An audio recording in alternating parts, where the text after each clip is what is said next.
वक्रतुंड महाकाय सूर्यकोटि समप्रभ निर्विघ्नं कुरु मे देव सर्वकार्येषु सर्वदा। नमस्कार दोस्तों, मैं एस्ट्रोलॉजर विकास मल्होत्रा लाल किताब एस्ट्रो सेंटर चैनल पर आपका स्वागत करता हूं। भगवान गणेश का जन्मोत्सव इस साल 22 अगस्त से प्रारंभ हो रहा है। भगवान गणेश के दर्शन मात्र से ही आपकी हर मनोकामना पूर्ण होती है। तो आज के इस वीडियो में मैं आपके साथ ये शेयर कर रहा हूं कि इस गणेश उत्सव को आप घर पर ही रहकर किस तरह से अच्छे से मना सकते हैं, किस तरह से आप गणेश मूर्ति का सिलेक्शन करें, अपने घर पर लाएं, पूजा करें और क्या ऐसे उपाय करें जिससे भगवान गणपति की आप पर पूरी कृपा हो।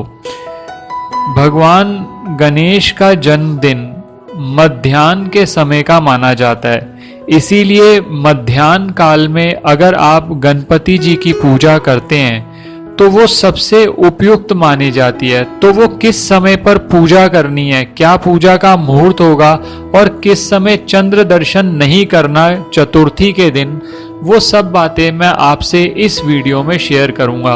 तो आप अंत तक ये वीडियो जरूर देखें और जो उपाय मैं आपको बता रहा हूं उसको पूरी श्रद्धा और विश्वास से करें। भगवान गणपति की आप पर जरूर कृपा होगी। सबसे पहले तो मैं बात करूंगा कि क्या उपाय आप करें। सबसे पहला उपाय तो जैसा कि आपने इस वीडियो के टाइटल में भी देख लिया कि गणेश चतुर्थी पर गणपति जी के दर्शन वो सबसे बड़ी आपकी उपाय है। आपका सबसे बड़ी आपके ऊपर कृपा जो होगी गणपति जी की, इससे आपके जीवन की सभी परेशानियां दूर होंगी। अगर तो आप अपने घर के आसपास मंदिर में जा सकते हैं तो आप मंदिर में जाकर भगवान के दर्शन जरूर करें। और अगर मंदिर में जाना किसी वजह से संभव नहीं है और आपने अपने घर पर गणेश जी को स्थापित किया है तो आपके दर्शन वहीं पर हो गए।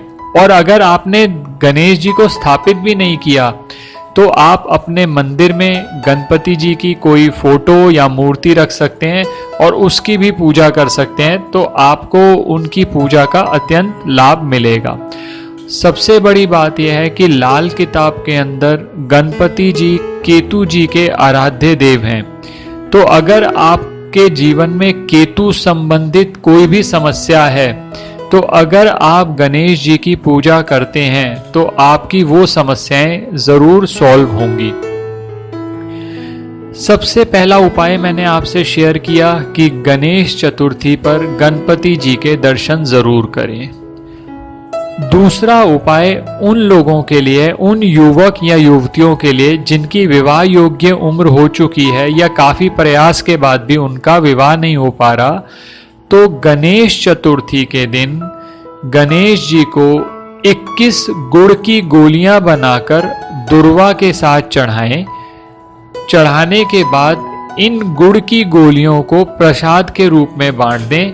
इस उपाय से विवाह के शीघ्र योग बनेंगे। तीसरा उपाय, गणेश चतुर्थी के दिन हो सके तो किसी भी हाथी को हरा चारा जरूर खिलाएं।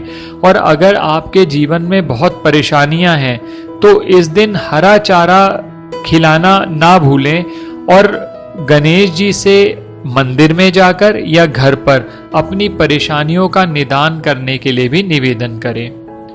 बहुत सारे मित्र ऐसे हैं जिनको धन संबंधित समस्याएं चल रही हैं, या तो धन संचित नहीं हो पाता या धन फंस जाता है या धन आता ही नहीं है।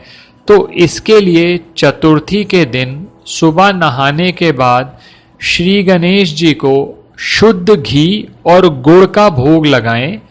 बाद में ये घी और गुड़ को मिक्स करके किसी भी गाय को खिला दें। इससे धन संबंधी समस्या से आपको जरूर मुक्ति मिलेगी।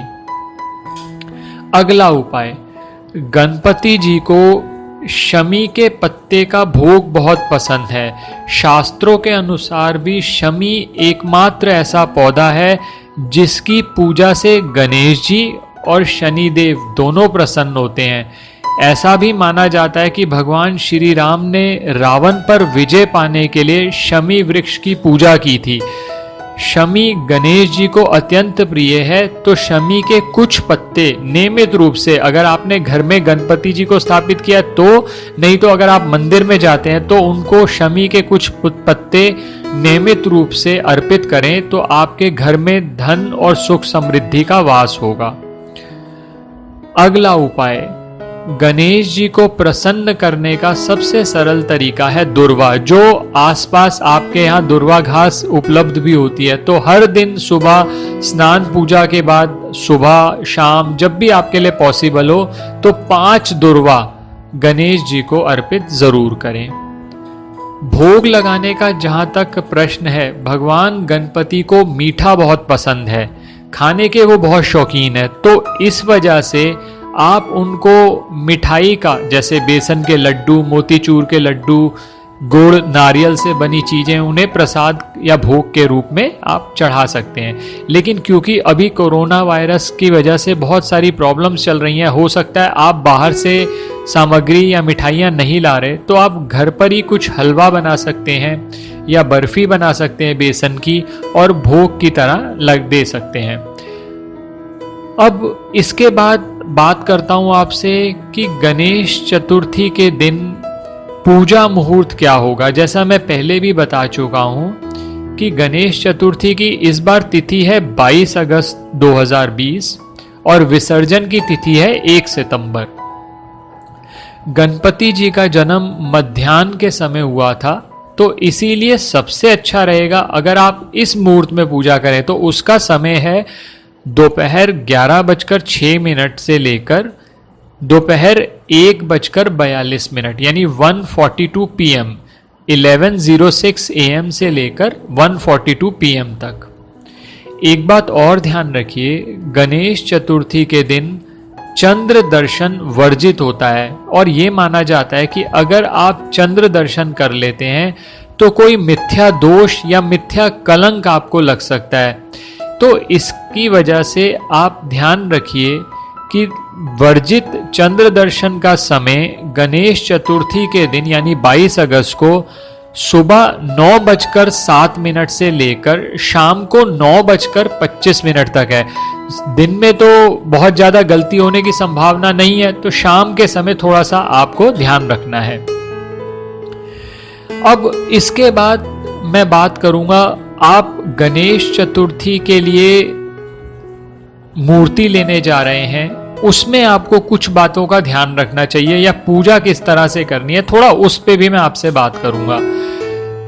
गणेश चतुर्थी के लिए जो भी आप मूर्ति लेने जा रहे हैं, तो एक तो ध्यान ये रखिए कि मिट्टी की बनी मूर्ति लें, क्योंकि पीओपी की बहुत सारी मूर्तियां अवेलेबल हैं मार्केट के अंदर, लेकिन पीओपी एक तो नुकसान पहुंचा सकता है आप रिवर्स को, और शायद इस बार विसर्जन की सुविधा भी ना हो बाहर, तो हो सकता है आपको अपने घर में या घर के आसपास ही किसी पॉन्ड में इसका विसर्जन करना पड़े। तो इसीलिए ध्यान रखिए कि मिट्टी की बनी मूर्ति लाएं, ताकि आप आसानी से विसर्जन भी कर सकें। दूसरी बात जो आपको ध्यान रखनी है, साफ सफाई बहुत ध्यान रखिए कि जहां पर भी मूर्ति को आप स्थापित करते हैं, आप एक बार स्थापित कर दीजिए और बार बार उसको हिलाइए मत। और दूसरी बात, जहां पर भी मूर्ति स्थापित होती है वहां पर साफ सफाई का विशेष ध्यान रखें, आरती जरूर करें, और घी का, तेल का दीपक जो भी आप सुबह और शाम जलाते हैं वो जरूर जलाएं। सबसे अच्छी डायरेक्शन की बात करें तो नॉर्थ ईस्ट एरिया यानी ईशान कोण में आप स्थापित कर दें मूर्ति को, तो बहुत ही अच्छी बात है, क्योंकि फिर वो जो मूर्ति स्थापित होगी, आप जब पूजा करेंगे आप ईस्ट की तरफ देखकर पूजा कर रहे हैं। लेकिन अगर आप ऐसे आपके घर पे नहीं हो पाता पॉसिबल, तो आप किसी और डायरेक्शन में भी कर सकते हैं।